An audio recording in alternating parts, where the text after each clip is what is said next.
ആദ്യം തന്നെ ഞാൻ കൺഗ്രാജുലേഷൻസ് പറഞ്ഞ് തുടങ്ങട്ടെ. സ്ക്രിപ്റ്റിന് ആദ്യമായിട്ടല്ലേ അവാർഡ് കിട്ടുന്ന, സ്റ്റേറ്റ് അവാർഡ്?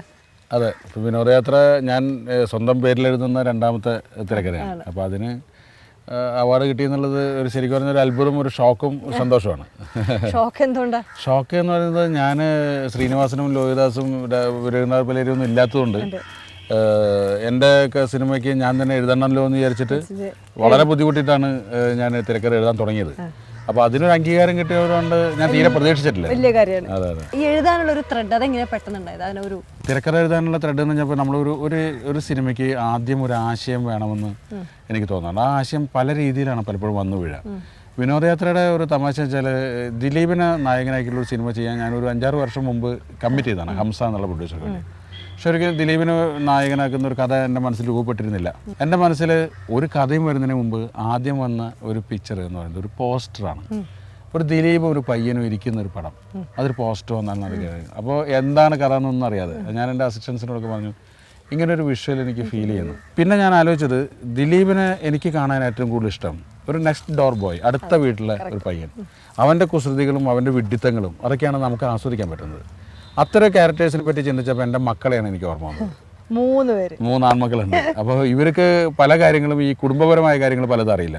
അവിടെ നിന്ന് അത് സ്റ്റാർട്ട് ചെയ്തു. അപ്പോൾ ജീവിതത്തിൻ്റെ ഗൗരവം അറിയാത്ത ഒരു പയ്യനും ഒരു ചെറുപ്പക്കാരനും ജീവിതത്തെ പറ്റി നല്ലോണം അറിയുന്നൊരു പെണ്ണും ഉണ്ടാവണം. എങ്കിലും അതിന് ഒരു പൊരുത്തക്കേടുകളിൽ നിന്നൊരു രസം ഉണ്ടാവണം, ബാലൻസ് ചെയ്യാൻ പറ്റും. അങ്ങനെയാണ് ആശയം ഉണ്ടാകുന്നത്. ഒരു ടീം വർക്കായിട്ട് 8 അല്ലെങ്കിൽ 3-4 പേര് ഡിസ്കസ് ചെയ്ത് ഉണ്ടാക്കുന്ന ഒരു തിരക്കഥയ്ക്കുള്ള ഒരു പ്രയോജനം, അതിൻ്റെ ഡിസഡ്വാൻറ്റേജ് എന്തൊക്കെയാണ്? അത് മാനസിക പൊരുത്തമുള്ളവരാണെങ്കിൽ വളരെ നല്ലതാണ്.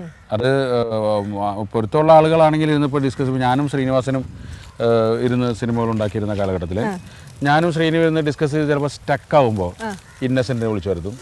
ഇന്നസെൻ്റായിട്ട് കുറേ നേരം സംസാരിക്കും. അങ്ങനെ നമ്മളോട് മാനസിക ഐക്യമുള്ള, ഇപ്പോൾ ഗാന്ധിനഗർ സെക്കൻഡ് സ്ട്രീറ്റ് എന്നുള്ള സിനിമയുടെ ഡിസ്കഷനിൽ അരവിന്ദേട്ടൻ പങ്കെടുത്തിട്ടുണ്ടെന്നുള്ള കാര്യം പറഞ്ഞ് വിശ്വസിക്കില്ലായിരിക്കും. ഈ അരവിന്ദൻ അതിൻ്റെ ഡിസ്കഷന് പങ്കെടുക്കുകയും അവസാനം അദ്ദേഹം അതിൻ്റെ ലൊക്കേഷനെ പറ്റിയിട്ടുള്ള ചില സൂചനകൾ തരികയും ചെയ്തിട്ടുണ്ട്.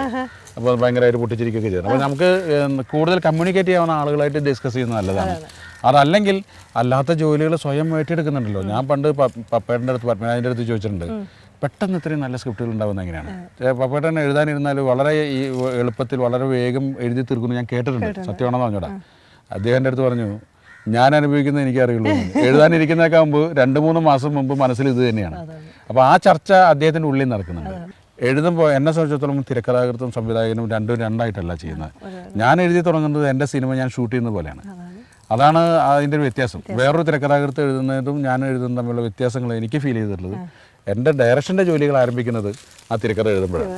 ഞാനിപ്പോൾ എൻ്റെ കൂടെ എൻ്റെ അസിസ്റ്റൻസിനിപ്പോൾ ഉണ്ണികൃഷ്ണൻ പട്ടാഴി, ശ്രീബാല മേനോൻ, പിന്നെ എൻ്റെ സേതു മണ്ണാർക്കാട് എന്ന പ്രൊഡക്ഷൻ എക്സിക്യൂട്ടീവ്, ഇവരൊക്കെ ഇരുത്തിയിട്ട് ഞാൻ ഉണ്ടാക്കുന്ന സീക്വൻസുകളെ പറ്റി വിശദീകരിക്കും. അതെന്തിനാണെന്ന് വെച്ചാൽ അവരുടെ റിയാക്ഷൻസ് അറിയാനാണ്. ഈ നർമ്മം കിട്ടിക്കുന്ന ഡോക്ടർ ബാലകൃഷ്ണൻ്റെ കൂടെ വർക്ക് ചെയ്തപ്പോഴാണോ? അതായിരിക്കണം. കാരണം ഡോക്ടർ വളരെ ഹ്യൂമറസ് ആയിട്ടുള്ള ഒരു മനുഷ്യനാണ്. എനിക്ക് ഏറ്റവും വലിയ സങ്കടമുള്ളത് ഡോക്ടർ ജീവിച്ച കാലഘട്ടം എന്ന് പറയുന്നത് ഇത്രയും മീഡിയ ഇല്ലാതിരുന്ന ഒരു സമയമായിപ്പോയി. അതല്ലെങ്കിൽ ആളുകളുടെ മനസ്സിൽ ഏറ്റവും കൂടുതൽ നിറഞ്ഞു നിൽക്കേണ്ട ഒരു വ്യക്തിയായിരുന്നു ഡോക്ടർ ബാലകൃഷ്ണൻ. ഈ ഇന്നത്തെ ചിന്താ വിഷയത്തിൻ്റെ ത്രെഡ് എവിടുന്നായിരുന്നു? ഇന്നത്തെ ചിന്താ വിഷയത്തിൻ്റെ ത്രെഡ് സത്യം പറഞ്ഞാൽ ഒരു ചമ്മലിൽ നിന്നാണ്. അതായത് ഞാൻ ഒരു സുഹൃത്ത്, വളരെ അടുത്തൊരു സുഹൃത്ത്, പറഞ്ഞാൽ നമ്മുടെ സിനിമയിലൊക്കെ ഒരുപാട് പേർക്ക് അറിയാവുന്ന ഒരു സുഹൃത്തിൻ്റെ മകളുടെ കല്യാണത്തിന് അദ്ദേഹം ക്ഷണിച്ചു. അപ്പോൾ അദ്ദേഹം പറഞ്ഞു, ഞാൻ പടം പ്രൊഡ്യൂസ് ചെയ്യുമ്പോൾ ഡയറക്റ്റ് ചെയ്യണമെന്ന് പറഞ്ഞിട്ട് നിങ്ങൾ സമ്മതിച്ചിട്ടില്ല, പക്ഷേ എൻ്റെ മകളുടെ കല്യാണമാണ്, അതിനെന്തായാലും വന്നിരിക്കണം, ഞാൻ എന്തായാലും വരുമെന്ന് പറഞ്ഞു. ഞാൻ ആ ഡേറ്റ് മറന്നുപോയും പോകാൻ പറ്റിയില്ല. 6 മാസത്തിന് ശേഷം അദ്ദേഹത്തിനെ ഞാൻ കണ്ടു. അപ്പോൾ PV Ayyyangarin ഞാനും കൂടിയിട്ട് ഒരു മോർണിംഗ് വാക്കിംഗ് നടക്കുന്ന സമയത്താണ് ഇദ്ദേഹത്തിന് ദൂരെ കണ്ടപ്പോൾ ഞാൻ പറഞ്ഞു, അയ്യോ എനിക്ക് അയാളുടെ മുമ്പിൽ എങ്ങനെ പെടുമെന്ന് എനിക്ക് അറിഞ്ഞൂടാ. അപ്പോൾ ഞാൻ കല്യാണത്തിന് പോയിട്ടില്ലെങ്കിലും ഇന്ന് ഈവനിങ് ഞാൻ പുള്ളിയെ മഴയൊക്കെ കാണാനായിട്ട് കുടുംബസമേതം ഉള്ള സ്ഥലത്തേക്ക് ഞാൻ വരുന്നു എന്ന് പറയാൻ പോകാണെന്ന് പറഞ്ഞപ്പോൾ പുള്ളി PV പറഞ്ഞു, പറയണ്ട, ആ കുട്ടി ഭർത്താവായിട്ട് തെറ്റിപ്പിരിഞ്ഞ് വീട്ടിൽ വന്ന് നിൽക്കുകയാണെന്ന്. അപ്പോൾ അതൊരു പോയിൻ്റാണ്. അതന്ന് എൻ്റെ മനസ്സിലൊരു സ്പാർക്ക് വീണിട്ടുണ്ടാവാം. പിന്നെ ഞാൻ കാണുന്ന പല വീടുകളിലും, പല സുഹൃത്തുക്കളുടെ വീടുകളിലും ഈ ചെറിയ കാരണങ്ങൾ കൊണ്ട് ഭർത്താവുമായിട്ട് ഭാര്യയുമായിട്ട് അകന്നു നിൽക്കുന്ന കുറേ ദമ്പതികളെ പറ്റിയിട്ട് എനിക്ക് മനസ്സിലായി. അപ്പോൾ അതൊരു വിഷയമാക്കാവുന്നതാണെന്ന് തോന്നുന്നു. അപ്പോൾ നമുക്ക് വേണമെങ്കിൽ ഒരു നായകനെയും ആ കഥാപാത്രങ്ങൾക്ക് പ്ലേസ് ചെയ്യാം. അപ്പം മോഹൻലാലും മീര ജാസ്മിനും ഒരു ഭർത്താവും ഭാര്യയും ആക്കാം, അതിൽ പുതുമയില്ല. അപ്പം 3 വിവാഹമോചനത്തിന് ഒരുങ്ങിയിരിക്കുന്ന 3 സ്ത്രീകളും അവരുടെ ജീവിതത്തിലൂടെ മോഹൻലാലും മീര ജാസ്മിനും നടത്തുന്നൊരു യാത്രയും. അപ്പോൾ അവരെ ഒന്നിപ്പിക്കുന്നത് എങ്ങനെ എന്നുള്ളതാണ് എൻ്റെ.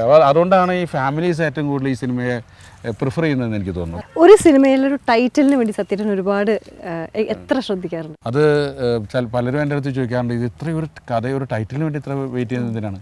പിന്നെ ഇതൊരു ബിസിനസ് ട്രിക്കാണോ? കാരണം ലാസ്റ്റ് മാത്രം ടൈറ്റിൽ അനൗൺസ് ചെയ്തിട്ട് ചിന്താവിഷയവും ഇടയിലല്ലേ പിന്നെ പേര് ഇപ്പോഴാണ് അടുത്ത ഒരു പാസ്സായിട്ടുള്ളൂ പേരിട്ടിട്ട്. കാര്യം അതും ഞാനിങ്ങനെ അപ്പം ഞാൻ ശരിക്കും പറഞ്ഞാൽ ഒരു കഥ കിട്ടുന്നത് പോലെ തന്നെ അതിന് പല ഘടകങ്ങളും ആലോചിക്കും. കാര്യം ഒരു ടൈറ്റിൽ കൊണ്ട് ഓഡിയൻസിനെ തിയേറ്ററിലേക്ക് എത്തിക്കാൻ തോന്നണം, ആ ടൈറ്റിലിന് സിനിമയായിട്ട് ബന്ധം ഉണ്ടാവണം.